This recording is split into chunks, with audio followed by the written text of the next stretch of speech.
Você sabe qual é a diferença entre culpa e responsabilidade? Meu nome é Adriano Rischi e hoje é o segundo vídeo aqui de uma série sobre o perdão, que a gente vai falar aqui o quanto a busca por culpados dificulta a expressão do perdão. Bem, então no vídeo anterior eu expliquei um pouquinho, que o perdão ele não é simplesmente uma palavra. Que o perdão ele vem de dentro. É importante que a gente abra o coração para que ele possa se expressar e reverberar. Por isso, inclusive, ele muitas vezes se dá através de um exercício. A gente vai se permitindo que o perdão possa, de fato, se estabelecer. Não é simplesmente uma palavra. Eu recomendo que você assista ao vídeo que eu vou deixar aqui no card, tá? Mas vamos falar então sobre um aspecto que é fundamental para que a gente possa permitir que o perdão se expresse, que é a diferença entre culpa e responsabilidade.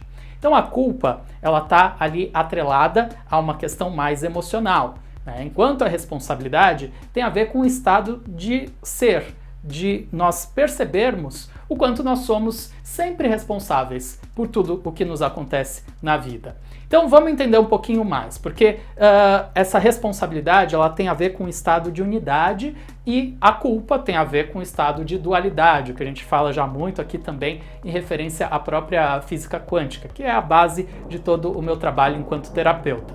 Então vamos lá.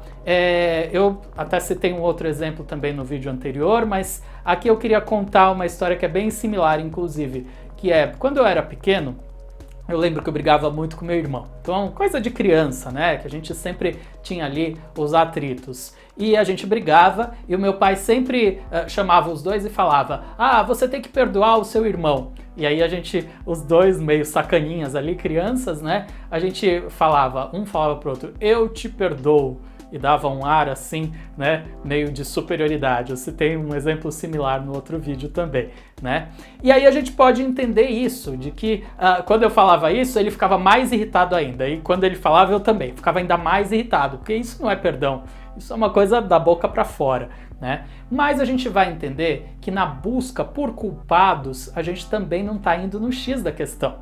A busca por culpados também continua nos prendendo à situação. Pode significar, e geralmente significa, uma fuga de outros sentimentos, de outras situações que a gente vive, sabe? A gente se colocar enquanto vítima das situações da vida. Então, por isso a gente pode sempre entender que se nada acontece por acaso, ao invés de a gente buscar culpados, a gente pode buscar significados. Então, a gente pode assumir mais a responsabilidade sobre tudo o que nos acontece e a gente vai, então, buscar entender os significados que as situações podem nos trazer. Então, a partir disso, o perdão ele fica muito mais natural, porque a gente começa a perceber que não importa o que a pessoa fez, importa, na verdade, como a gente está lidando com aquela situação. E aí a gente pode entender que de alguma forma a gente é responsável por aquilo, então aquilo precisava ter acontecido. Isso é muito importante a gente entender. Isso facilita muito o caminho do perdão. Eu não estou dizendo que em algumas situações não possa ser muito difícil perdoar, tá? Por isso até a gente está falando aqui que é um processo, por isso inclusive estou fazendo 3 vídeos sobre o assunto. Então a gente tem essa clareza de que é processo e de que a gente vai trabalhando, mas é importante começar, dar o primeiro passo e colocar uma intenção do perdão pode fazer uma grande diferença nesse processo. Então esse vídeo fica por aqui, no próximo vídeo então vou falar sobre o auto-perdão, porque a gente muitas vezes fica pensando no perdão sempre em relação ao próximo, mas e a gente? A gente se perdoa também, Então não perca o próximo vídeo que a gente vai lançar daqui a uma semana, tá? Mas eu deixo também um convite aqui para que você se inscreva no meu canal, para ative lá também o sininho das notificações para receber avisos sobre os próximos vídeos. Então, até o próximo. Gratidão!